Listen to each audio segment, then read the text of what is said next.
Hey guys, and welcome back to this channel. In this video I'll be showing you guys how you can sync your audio with your video in CapCut PC. So for instance, there's the video here and the audio is out of sync.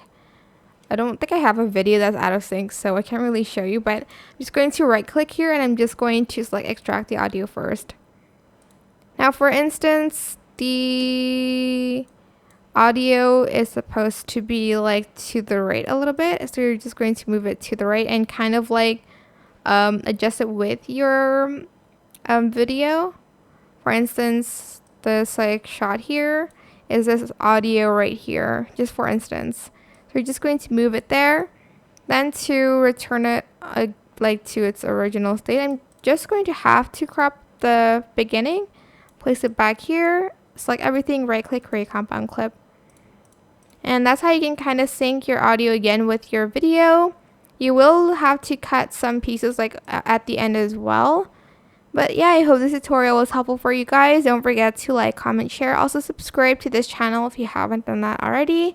If you have any more questions, just leave it in the comment section down below. I will try my best to answer them all for you guys. And if you found this video helpful, please click the thanks button above the description box down below. Thank you so much for watching. Bye.